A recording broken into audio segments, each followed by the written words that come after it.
Again, the theory goes that the audience will sense it, and it will lessen the experience that they would have had if you simply allow yourself to be truthful in the pursuit of an objective. If the emotion comes legitimately because you're going after that thing and you're coming up against somebody who's rejecting you, or in some way not allowing you to get what you want, that's legit. If, on the other hand, you still are going after that objective fully committed and no emotion is coming from you, that's legit too. Yeah. As long as it's honest and truthful, the audience, again, it's a subconscious thing. They're going to respond to it favorably, so the theory goes, as long as you're telling the truth. Filmmaker Magazine presents Back to One with Peter Rinaldi. Jordan Lage is an actor. He sat down with me on the Upper West Side of Manhattan to talk about the work. Do you have a typical way that you like to begin your preparation process when you get a new character? First of all, you got to read the script. Sometimes, though, even when you audition, they only send you the audition sides. So you're kind of entering into it's uncharted territory. But so this play I'm working on right now, it's called Art of Leaving at the Signature Theater. This married band of players that I'm involved with. So there's 6 actors in the cast.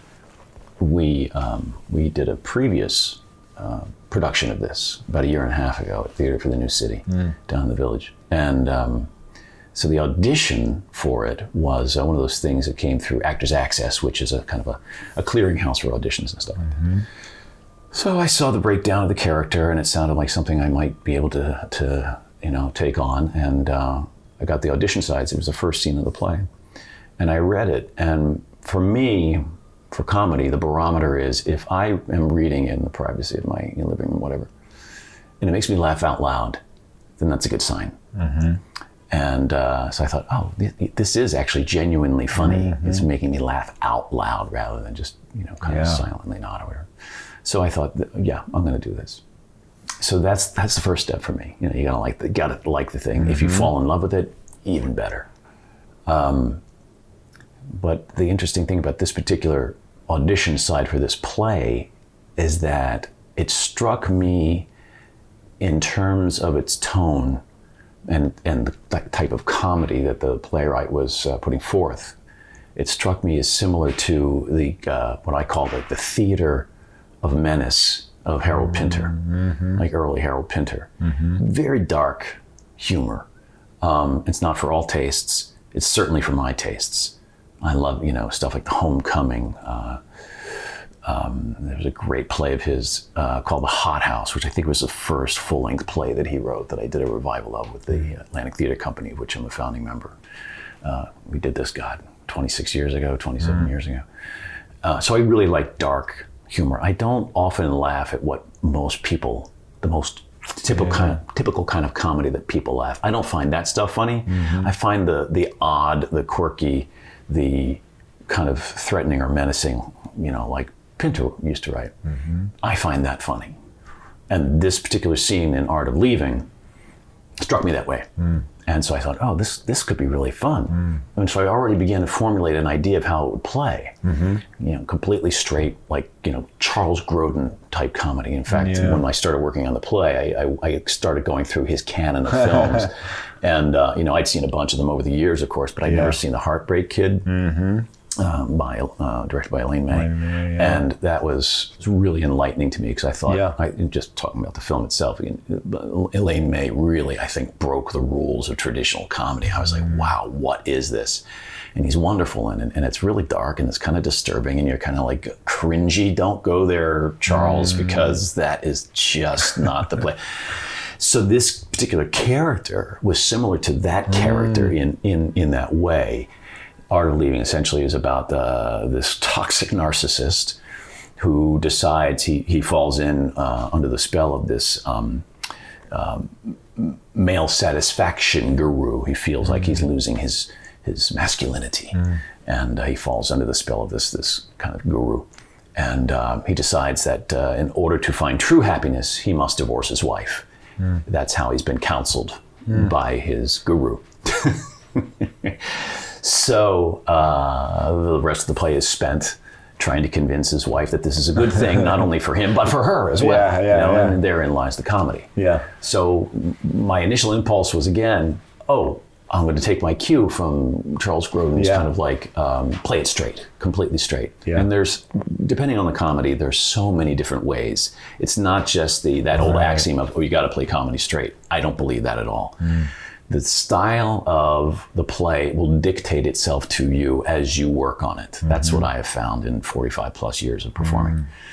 And it was true of this play as well. So my original impulse, just based on that first scene in the play, was shot to hell after a couple of weeks of rehearsal. And I thought, I can't just play this thing straight. This is kind of big and broad and over the top humor, because the guy is so desperately committed to trying to achieve what he's trying to achieve in the play, that the play not only sustained this kind of over-the-top acting, it demanded it. And I couldn't do anything but commit to those high stakes. Interesting. Yeah. Wait, can I ask about this moment here where you come in to the rehearsals with a certain approach, like you said. You're like, I got this figured out. Yeah. And then during the rehearsals is where this becomes apparent to you. Yeah. To you. Yeah. Was the director also seeing that you were approaching this in a certain way that wasn't working, or was it just you having this realization on your own? It was me. So I worked with two different directors. The first production last year was with a different director than the current one who worked on this iteration.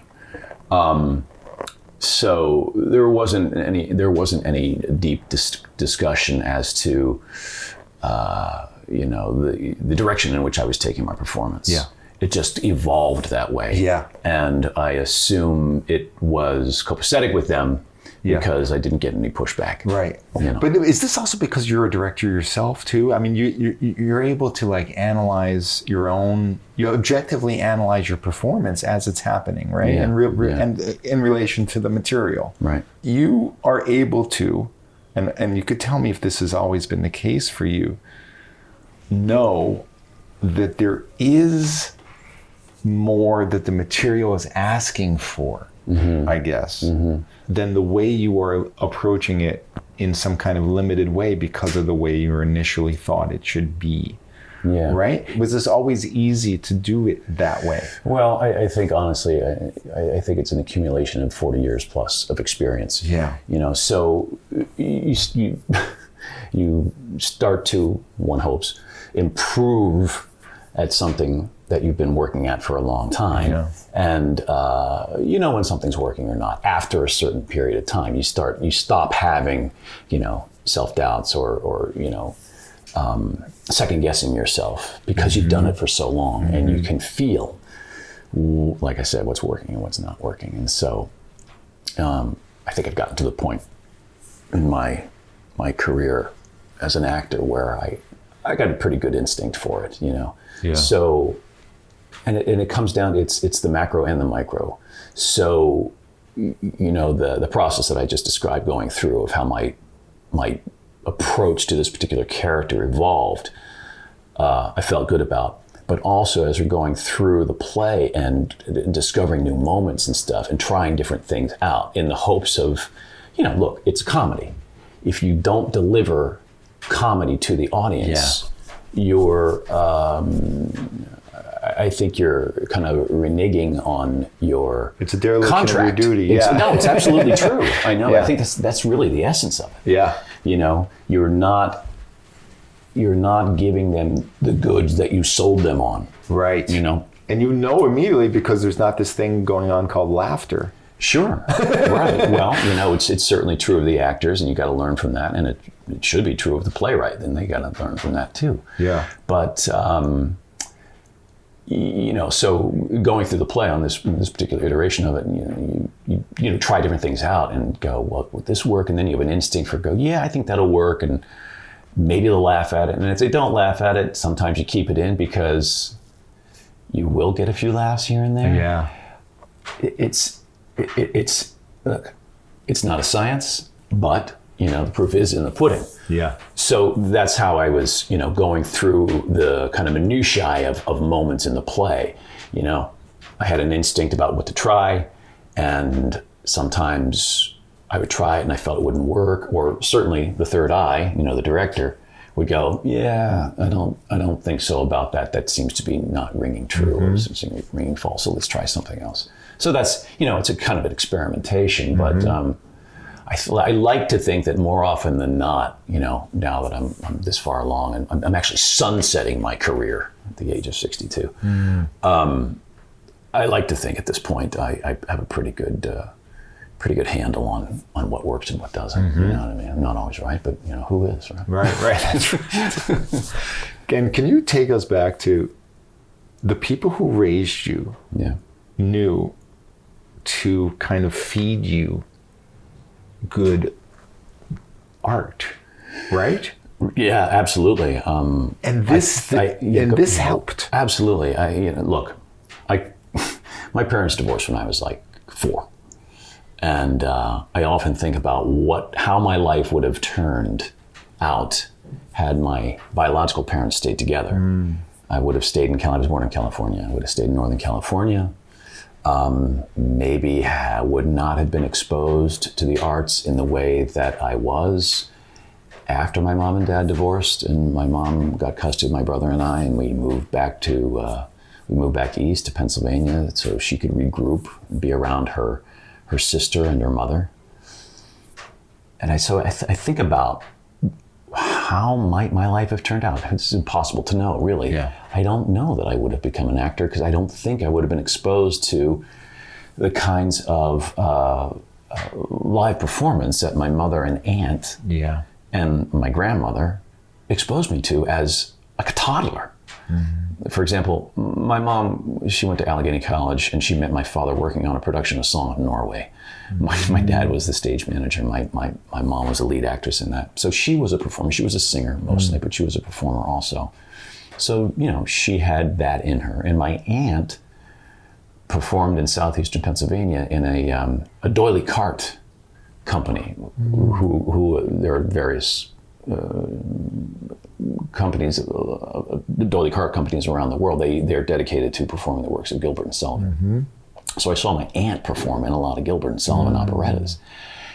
And so my first memory of seeing live theater was her in these productions of like The Mikado or what a great foundation to have. Yeah, and it was colorful and great costumes and the music. And my mom would take me down to the small orchestra pit and she would show me all the instruments. And I was, of course, it's like a kid 150 years ago being exposed to the circus for the first time. It's like, wow, there's this other world that, is the exact opposite of the banal life that I'm living, in the suburbs.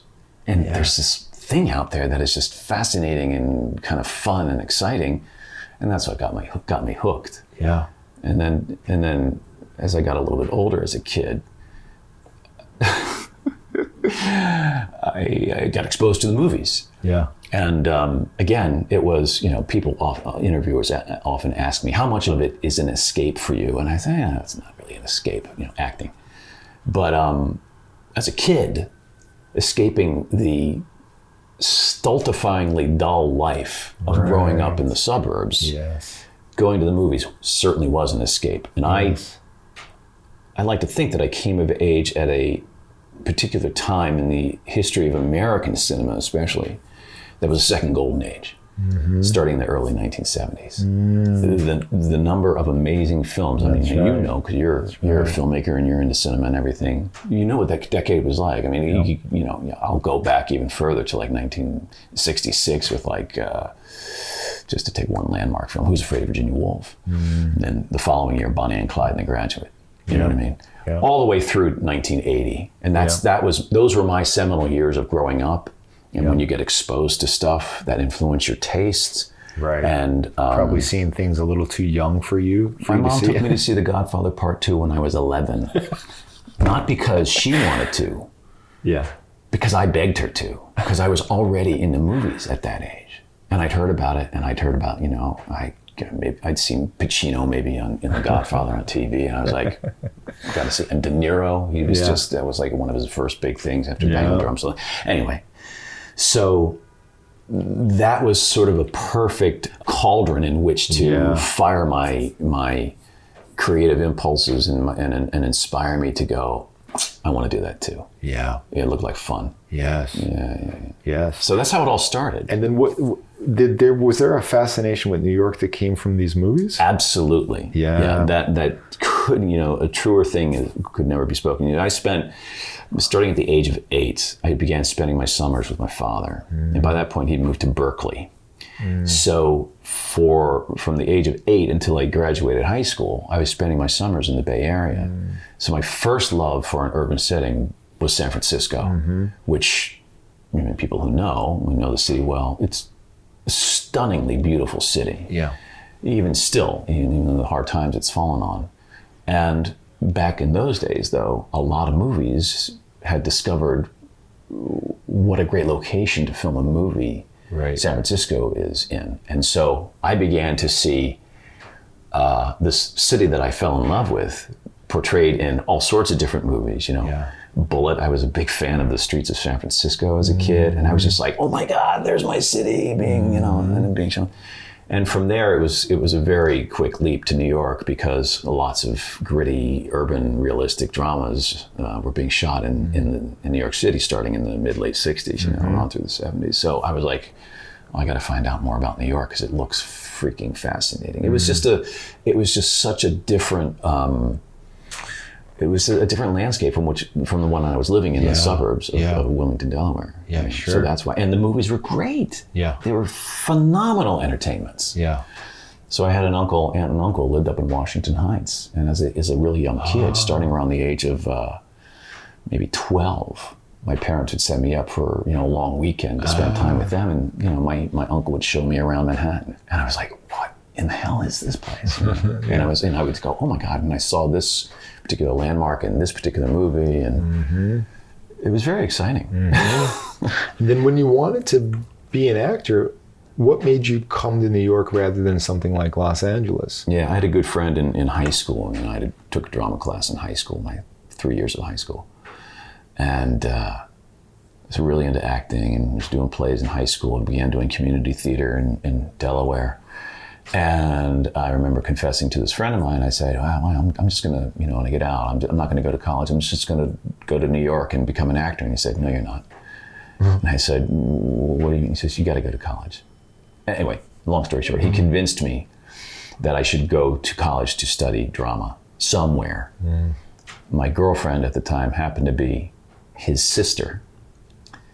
And she was a year ahead of me, and she had gone to NYU to study acting. And so I went and I visited her, and I thought, the drama program at the Tisch School of the Arts at NYU seemed like a pretty great place. And I really, even at that age, I did want to study the craft. I didn't want to maybe study acting in LA, which I think would have been more geared towards filmmaking. Right. I wanted to study the craft of acting for the stage. I thought that was the way to go. And it turns out I think I was right. And, I just happened to blunder into my 4 years at NYU at the exact same time frame that David Mamet began teaching acting at NYU. And I had been turned on to Mamet in high school by this friend of mine who said, we were kind of tight in these drama classes, and we'd been weaned on playwrights like William and Miller and Albee. One day he came to me and said, I just read this incredible play you got to read. It's going to knock your socks off. I said, well, what is it? This is called Sexual Perversity in Chicago by this guy David Mamet. And I read it and I was like, wow, what? What kind of voice is this? It was a voice that was unique, uncensored, and frankly, the characters talked. I'm not talking about the misogynism of the play. of the characters in the play. The play is not misogynistic. The couple of the characters are, but they talked in a kind of refreshingly frank way that was with liberal use of profanity. That was not unlike the friends, my friends and I who talked, even when we were teens, back in the late 1970s. So I thought, wow, this is really incredible. This is unlike anything I've ever read. And then I thought, I got to find out more about this Mamet guy. So I went to, I think I came to New York to the Drama Bookshop, and I found another play of his that I'd never heard of, and that happened to be American Buffalo, which had David had written that before Sexual, well, maybe not. Anyway, but it was around the same time. And American Buffalo was just like, whoa, okay, what? Yeah, I mean, you're familiar with it. So I get to NYU, and here the guy is teaching an acting workshop. And I was like, just by chance. And I thought, hell yes, sign me the fuck up. Are you kidding? Yeah. So it started as these 3-day acting workshops that Mamet taught each semester. And then, long story short, he formalized an acting studio that he called Practical Aesthetics Workshop, which were based on his ideas and his approach to acting, how one analyzes a script and whatnot. That, the dean of undergrad drama said to David, we'd like you to make this a bigger thing. Let's codify this into a studio. And he agreed, which is another thing that blows my mind. Here's a guy, this is like by this point we're talking about 1982, 83. Here's a guy who was on top of his world. I mean, they were waiting for his next play, right? He'd already had the hit, American Buffalo had started in Chicago. It had been done on Broadway by 1977 with Robert Duvall. Sexual Perversity had a healthy run of over a year at the Cherry Lane, off-Broadway. He was just starting to write screenplays. His first screenplay was a remake of The Postman Always Rings Twice, 1981. The next year, he wrote The Verdict, and he was starting to write Glengarry Glen Ross. So here's a guy who was soon to be commanding $1 million a pop for a screenplay. He was having these huge hits in the theater. He was about to win the Pulitzer Prize with Glengarry Glen Ross. He gets offered a teaching position full-time at NYU, and he goes, okay. Yeah. That's how dedicated the man was and is to pedagogy. Yeah. He wanted to teach. He had a real passion for it. He went to Goddard College, a small liberal college in Plainfield, Vermont, in the sticks, 1968, 69, whatever. They offered him a teaching position his second year there because he was such a prodigy. Wow. I mean, you talk about, it's rare that we encounter a genius in our lives. And if you're lucky enough to be in a profession, you're in cinema, you act sometimes, you direct sometimes. It's rare that you can encounter someone and work with somebody who you could truly call a genius. Right. Mamet is a genius. He is an artistic genius, and it's never left him. His fortunes have waxed and waned, but to be in the presence of someone like that is awe-inspiring. It's humbling. And it makes you crave more experience with that person as much as you can soak up. Yes. You know what I mean? And that's what it was like to be a student of his for 4 years. And consequently, in the years post NYU for me, to have worked with him on numerous occasions on plays and movies and stuff like that. Lots to work with him. For me, it was completely life-changing. Yeah. And just in terms of my kind of the artistic side of my life, the best thing that ever happened. Where were you in your approach to acting when you stepped into that class? Now we're talking like you're young. This is undergraduate, right? I mean, this is like are you still a teenager? Is it 18, 19? Yeah. In fact, I was 18, when I started my freshman year. Yeah. So I just want to know, like, how mind-blowing was his teaching on this? Like, did you already have giants set up? Were people like Stanislavski or some like people like this already in your orbit? Were you thinking this is the way to do it?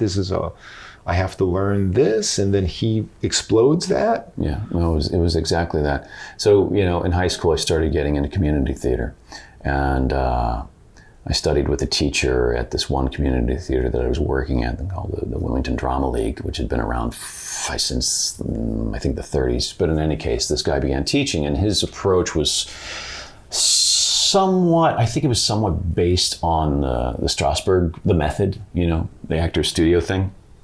And, it was interesting. I wasn't entirely buying it, because it was kind of mystical to me, and there wasn't something concrete I could kind of hang my hat on. Within a year of that, I spent a summer at the American Conservatory Theater in San Francisco studying acting, the summer program. And my teachers there were more Strasberg trained teachers. So it was more like, smelling the coffee cup and doing sense memory exercises and trying to, remember the day my kitten died in order to play an emotional scene. So it was a bunch of bullshit. That's how, that set the table for Mamet. And there was something about that kind of approach that I didn't really appreciate it at the time, but, you so want to please the instructor. Yeah. That you don't really question it, and you kind of donkey along, and you nod your head, and you go, okay, this is what they're asking me to do. It doesn't quite feel right, but I'll do it anyway. And then when I heard Mamet, I heard him speak at NYU first on this panel of playwrights, and his approach was so practical and practicable. Again, going back to this idea of approaching acting from a scene analysis point of view that made perfect logical sense to me. And so compared to these previous instructors of different places that I'd studied acting, it was as if the clouds parted. And I was, oh my God, that makes perfect sense. And his approach was so simple, because it was exactly what we try to do in real life. We're all trying to get something from someone, throughout our day. We're just, like right now, you could say that I am, I'm trying to perhaps school you on the merit of my training. Yeah. That's the essence of what I'm doing. Yeah. That's exactly David's approach to acting and script analysis. And scene by scene by scene, the character wants something, often with great stakes, from another character. So you got to figure out what that objective is, or what that action, as David would term it, he called it an action, what that action is, and you try and get it from the other person using the lines of the playwright. The really cool thing about David's technique is that it's analogous to Eisenstein's theory of montage. So the montage theory is, shot A juxtaposed with shot B, uninflected shot A juxtaposed with uninflected shot B, creates in the mind of the viewer idea C. In acting, the lines of the playwright, coupled with the determined yet quote-unquote uninflected action of the actor, creates idea of character in the mind of the audience. So you can't become the character. That's an impossible thing to do. But you can marry these two ideas, lines, with what the actor is trying to accomplish, thus creating a character. Right. It seems like a very important tenet of his approach, the idea of like this whole struggle that actors have of like being the character, quote unquote, is where he claims that we get kind of messed up in a way, right? You can never be the character, right? Because you are it. That's it. And like this idea of a destination somehow that is a character outside of you is part of what the problem is, right? He claims. Well, yeah. I mean, so that kind of talk he would reject, and I reject it too, because it's not concrete. How do you be a character? You can't do it. You talk about a destination. I'm not quite sure what that means. Yeah. But what you can't, so he would concentrate with this particular technique that he came up, which was based originally on the later teachings of Stanislavski, not the original right. books that he wrote, creating a character, Because being people the don't actor. realize that Stanislavski kind of changed his ways. Yeah, towards the end of his career. After Adler, Klerman, and Strasberg had first studied with him, he fell into ill health at some point towards the end of his career, and he was recuperating in Paris apparently, and I guess he had rethought a lot of his theories, and he reached out to the three of them, Strasberg, Adler, and Klerman, and he said, come visit me in Paris. I've had a Change your heart. rethink. Yeah, I rethink about these things. And so Klerman and Adler accepted the invitation. Strasberg said, no, I don't think so. I know enough. And so those two set apart. That's where those schools diverged, right? So Mamet based his particular approach to acting on this rethink of Stanislavski, as well as what David himself learned from Sanford Meisner at the Neighborhood Playhouse, which was, again, more practicable approach. You figure out what an objective is, what the character's trying to get, or what the essence of it is trying to get, and you use the words to get that from another person in the play. And so those two things, what he learned at the Neighborhood Playhouse and what he learned from reading Stanislavski's later stuff, and just his own musings of the subject, he came up with this particular technique. It sounds like this was incredibly freeing for you, to the point where you weren't even at this young age wanting to dabble in other approaches that some of your friends may have been. I already had. Right. I already had with this initial teacher in Delaware, with the program that I studied at ACT with in San Francisco, and before David sort of formalized this practical aesthetics workshop studio at NYU, I was studying acting at another studio. And when you major in undergrad drama at NYU, they place you in one of several different acting studios. So I got placed in the Circle in the Square Acting School studio. And that was, my professors there were a kind of a mix of the different schools. There was an Adler trained teacher, there was a Strasberg trained teacher. There was one teacher who actually, I actually learned a lot from it and helped to set the table for Mamet, who had the same kind of objective-based approach to script analysis. The only drawback with his particular approach was that everything was life or death stakes. And it simply isn't. Yeah. But I could understand where he was coming from, because I think he simply wanted his neophyte students to commit to whatever choices they made. And so if they're life and death, then you... Yeah, if he pumped it up to life and death, you get this really strong, I'm diving in, regardless of anything. But when I started studying with David, it was being a more refined approach to that. Yeah. So anyone who has a criticism of this approach, all they have to do is look at you and your career and be like, there's no denying this served you, right? So well. Yeah.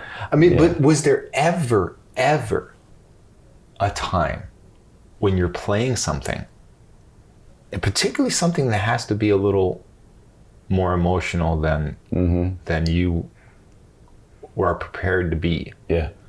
Where you were like, all right, I'm hitting a wall here with this. Yeah. Well, I can cite one specific example. Okay. But before I go there, Mamet taught a couple of 6-week-long acting workshops in Vermont in the summers of 1983 and 84. And in 84, this is Dave, vintage Dave. He said to the class one day, who here wants to write a book about the technique that we're learning? And 6 people raised their hands. And he said, okay, you 6 people are going to write a primer on the technique. And they did. Wow. It's called The Practical Handbook for the Actor. The first author's name on the I think I had that book. Wait, this was a book? Yeah. It was first published 1985, I had think. A yellow cover? Forget it. Well, whatever, yeah. But it's a small, thin tome, but it's very dense. Yeah. Within that, and the first name on the book's cover is Melissa Bruder. Second name is Lee Cohn. Scott Ziegler, who is an Atlantic co-Atlantic member. My Melissa's another founding member of Atlantic too. Those are three of the authors on it. But in any case, that book laid out this technique that David was teaching. And it is a fantastic primer on this particular technique. And then David kind of expanded on that and other aspects of. But did he have a hand in the writing of that? Or no, not at all. So wait, not at all. He wanted them to do that on their own, based on what he was saying to them. Yeah. But not edit it. No. Interesting. No. In answer to your question, though, was there a particularly challenging project that I worked on where I had to deviate somewhat from this particular thing? It was, David's big thing about acting was invent nothing, deny nothing. Mm-hmm. So you don't have to, if a scene requires you to be emotional, you don't have to sort of drum up some sort of ersatz emotion that you think is appropriate for the particular scene. The theory is that you figure out what is going on in the scene in terms of an action that you're trying to pursue. You commit yourself to that action. Either it will bring you to life emotionally, which you can't control anyway. Right. It's going to come of something that you're desirous of and that you're committed to enough. Right. And depending on what you're getting from the other person, you're working moment to moment from the other person from whom you're trying to get this objective. And it will be, quote, real then, yeah. I mean, it will theoretically, again, engender something genuine in you. If there's emotion to come of it, then that will come of it, and there's nothing you can do about it. If there is none, then there is none. And that's the truth of the moment. So, again, the theory goes is that the audience, whether they're aware of it or not, they'd much rather see something truthful than an actor try to conjure up some bogus emotion that they think is appropriate for the particular scene. And it may not be, you know what I mean? Maybe they're imposing their idea on that. But what you want to do is to try to bring it about, if it's going to be brought about at all, and it doesn't need to be, bring it about genuinely by pursuing your objective and paying attention in the moment to the person from whom you're trying to get that objective. Mm-hmm. And allowing yourself to be vulnerable enough for it to come out, if it's going to come out. Or, if you feel like you're getting choked up or you're getting angry or whatever in the pursuit of this thing, again, what's more important is paying close attention to how that's having an effect on the other person from whom you're trying to get this objective. Mm-hmm. If you start sobbing in the middle of a thing, maybe you'll notice it's not working. Mm-hmm. Or you're getting angry with somebody. You'll notice that your emotions are getting the best of you, and that ain't the best approach either, because it's not getting you what you want. So the problem I encountered, I did this play by David Lindsay of Bear called Rabbit Hole. It was after the original Broadway production. It was a regional production at the Huntington in Boston. And in the play, it's about this couple who have lost their child. He's been hit by a car, and it's just devastating them, and it's having profound effect on their marriage.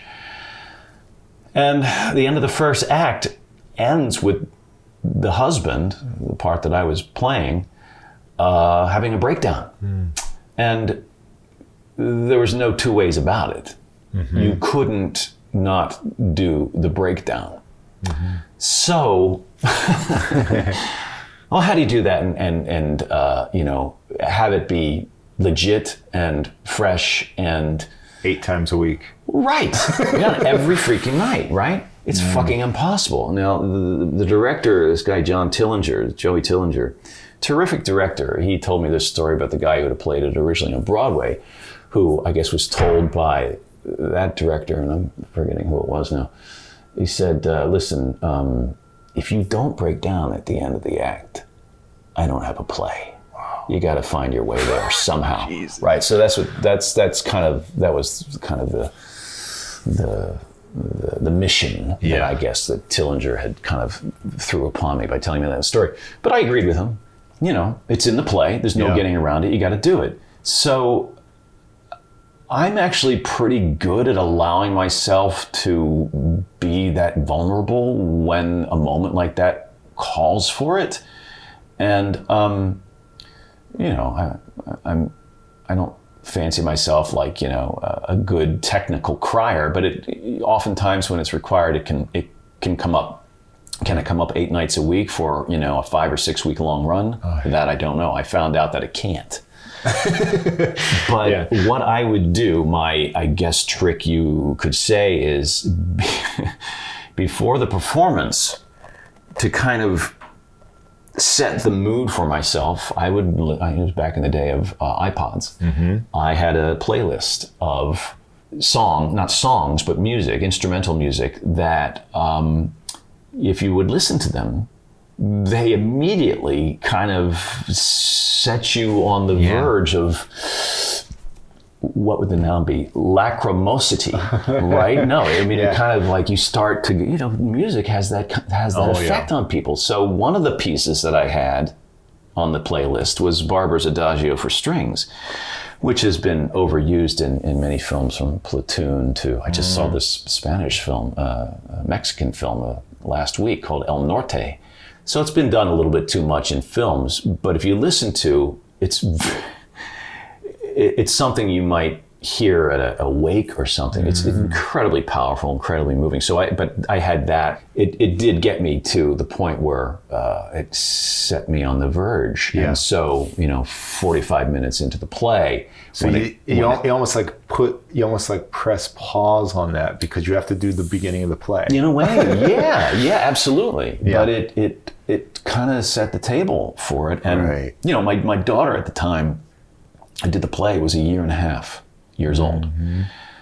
And honestly, I guess I did steal a little bit from the Strasberg thing. I would think about her and I would think about, well, what if? So maybe it wasn't so much Strasberg, but there is a what if element to Mamet's technique. It's as if. There are 3 questions one must answer when you're analyzing a scene. What is the character literally doing? What is the essence of that action in the scene?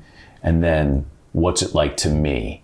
It's as if I did this blah, blah, blah, blah, blah. And it's just a way of test running the action. But I would, I'd ask myself, well, what if my daughter passed away? And, it's still, having a kid, adopting a kid has changed my life. Yeah. And there's nothing it wouldn't do for her. That's and, right. Just thinking about that gets me a little choked up. You can probably hear it in my voice. Yeah. So that was part of my preparation before every performance of doing Rabbit Hole. And it paid off. And I think it was pretty devastating. It was devastating for my players, my fellow players, because they told me so. Yeah.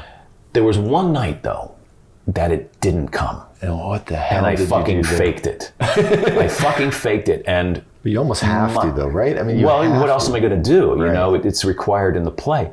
But the vibe that I got from the audience was, and it may have just been my paranoia, but I don't think it was, but the vibe I got from the audience was, you fucking fake. You're so full of shit. Look at this fucking guy. Yeah. And it was full of shit because I faked it. Yeah. And so, I suffered the consequences, or the production that night suffered the consequences. But the rest of the time, though, you almost have to write. What do you do? You just wipe the dust off that for yourself and go on, right? I mean, it's not like if you didn't feel like they are saying you fucking fake. Yeah. That would have fucked you up worse, right? You know it was fake. They know or are telling you in a way that it was fake, and you're like, all right, well, we're all going to survive here. Yeah. We're going to move on. Yeah. If you didn't get that vibe and you got like, I could pull this off with them, that's what a terrible thing to realize. Yeah. Yeah, no, absolutely. And, I remember after that performance, I just felt fucking awful. It was just, I thought, God, I've let myself down. I've let the audience down. I have to find a way to get back on track, and I did. I bet you the next night must have been scary. Yeah, but at least you did it. Yeah, I did. And that particular evening in the run of the play came in about a month, I think, into the play, and then we had another couple of weeks, I think, left to the run. And but it was all good afterwards. I'm curious what you think, because you're basically saying that you had to step slightly into another approach. Is there a part of you that thinks that Mamet would be like, what are you doing? Why do you feel like you need to do that? I mean, you're setting up an example of you have to do this. Mm-hmm. It's required for the role. Yeah. You did what you had to do it. Mm-hmm. Would Mamet say, actually, no, you don't have to do that? Yeah, he probably would be that insistent. Yeah, knowing David, yeah. But I agree with him. But is there another way, though? Do you know what I mean? Well, there is another way, you know, and I guess you can debate, you know, whether or not you're not going to debate whether or not it's genuine, because it's not genuine. But you can debate whether or not it's acceptable to an audience. The theory goes that the audience will sense it, and it will lessen the experience that they would have had if you simply allow yourself to be truthful in the pursuit of an objective. If the emotion comes legitimately because you're going after that thing and you're coming up against somebody who's rejecting you, or in some way not allowing you to get what you want, that's legit. If, on the other hand, you still are going after that objective fully committed and no emotion is coming from you, that's legit too. Yeah. As long as it's honest and truthful, right. The audience, again, it's a subconscious thing.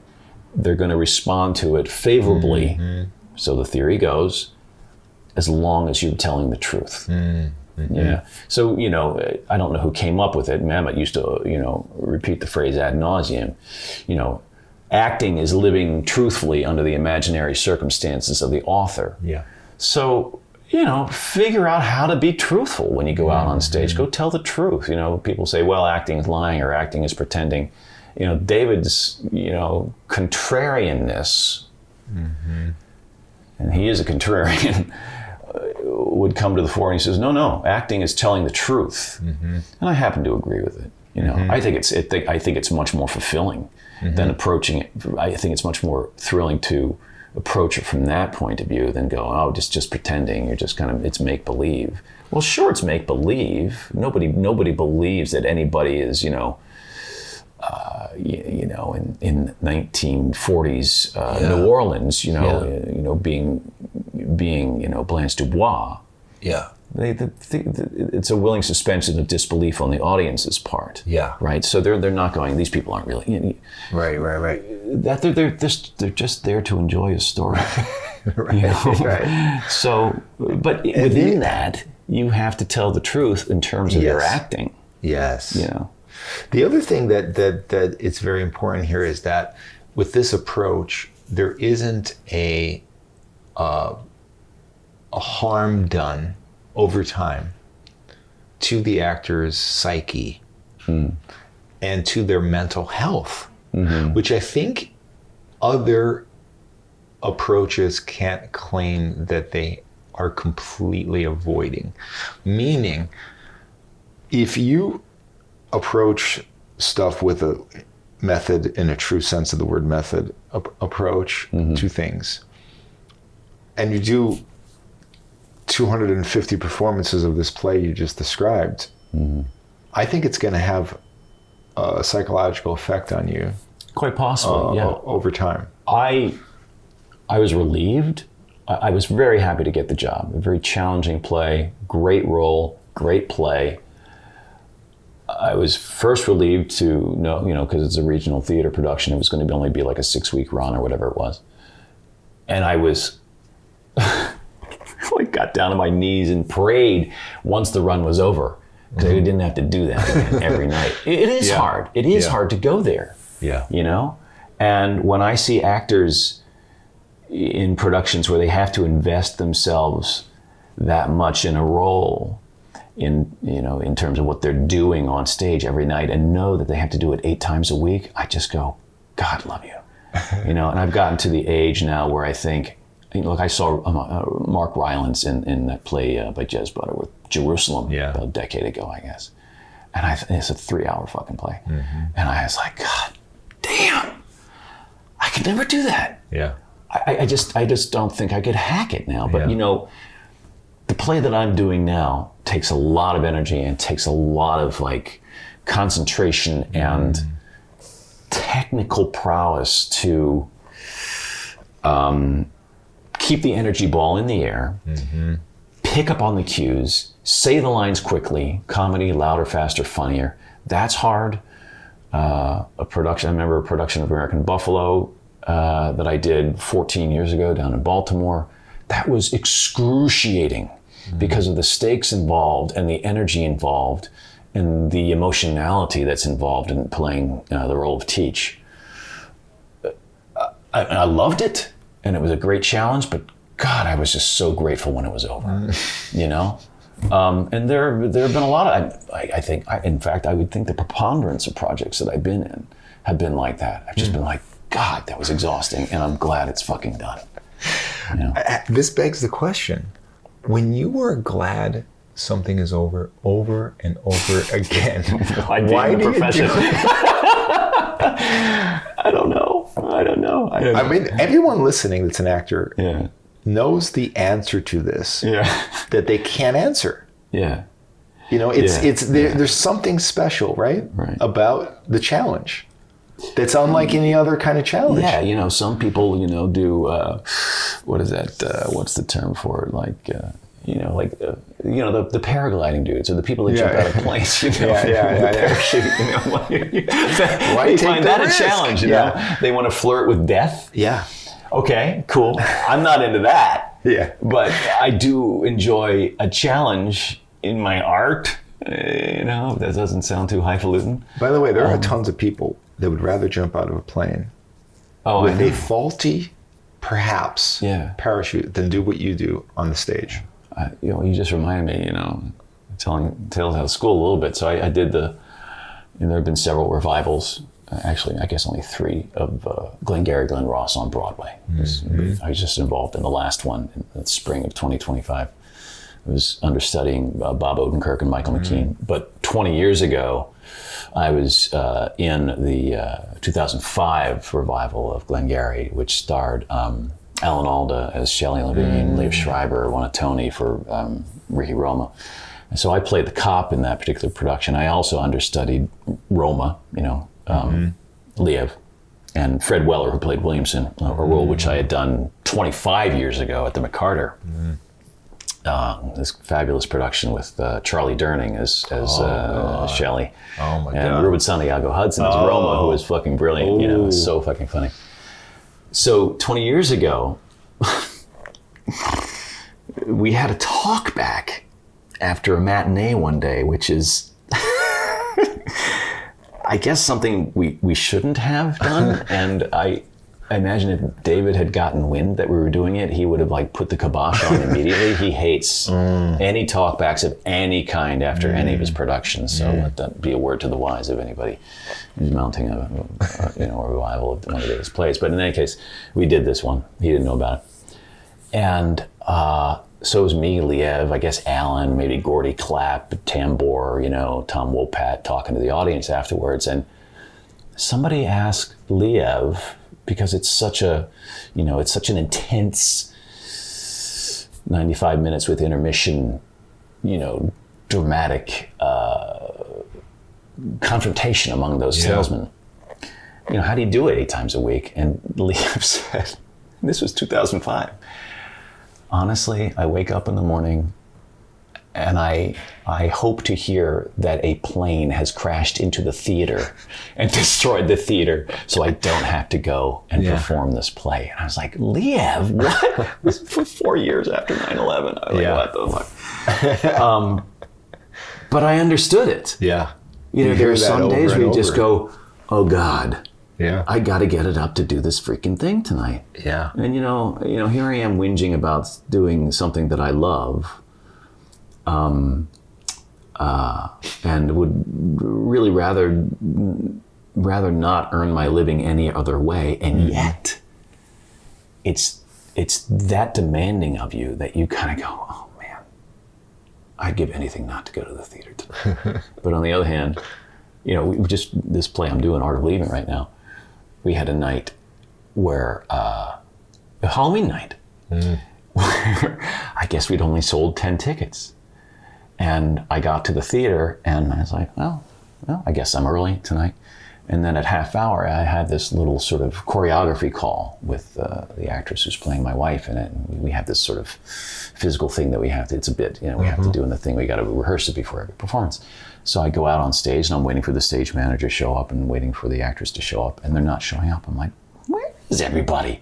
So I go backstage and I see an ASM who's back in the office. And I'm like, where's Kate and where's Audrey? And like, oh, didn't you get the email? There's no performance tonight. It was canceled. I'm like, canceled? Whoa. They only sold 10 tickets. Halloween night apparently is a notorious slow night for the theater in New York.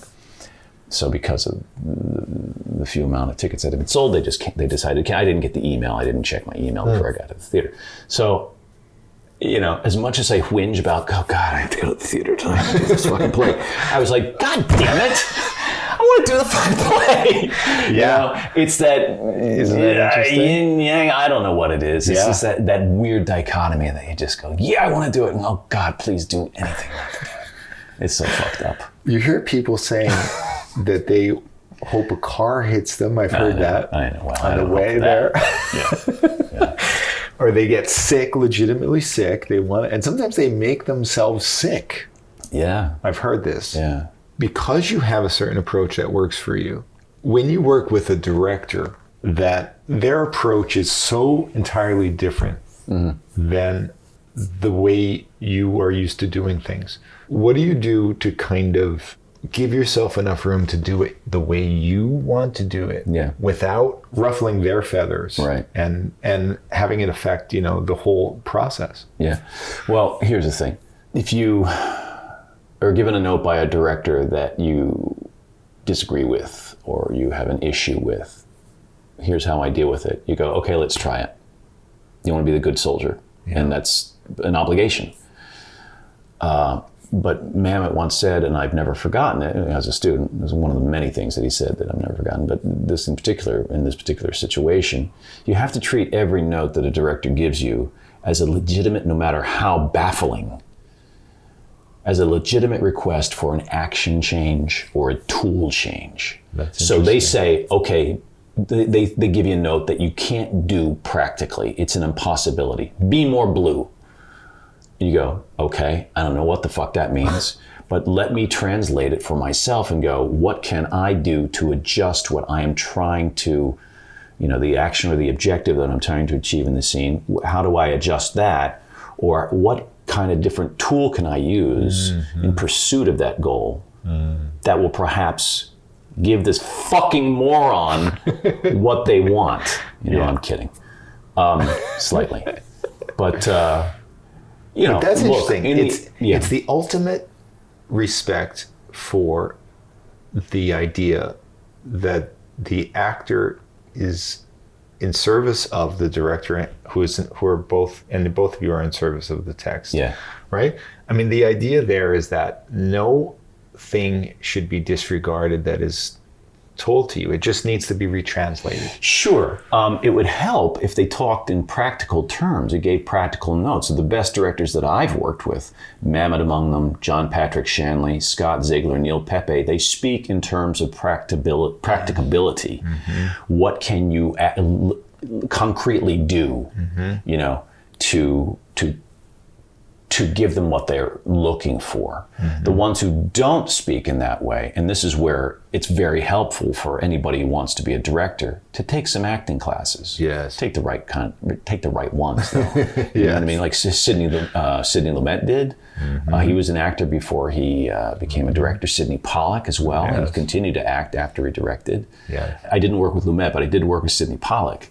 And they knew how to talk to actors, So if you're a director and you want to be able to talk to actors, take an acting class and learn to speak their language. Yeah. Give them notes that are practical. Don't give them ambiguous notes that they can't execute. Yeah. In the end, as much as I whinge and grouse and bitch and moan, I'll do it the director's way because that's the hierarchy. That's just the way it goes. It's because it's got to be a top dog. It's either my way or the highway. So I eventually, if it comes to an impasse like that, I'll capitulate. Yeah. What's your pre-show ritual in general? Like, do you have a when you're doing something on the stage, are you doing a warm-up every time? Mm-hmm. Does going on the stage at night affect your entire day? Or is there a certain point where, of course it affects your day because you're there? You know, doing something that is as physical as this, and it's always physical. The preparation is intellectual. You know, as you're working on the script, you're learning the lines, you're analyzing the scenes. That's intellectual. The rest is completely physical. You know, it's my wife and I, who is a performer also and a teacher of movement for actors. We liken it all the time to what an athlete must go through.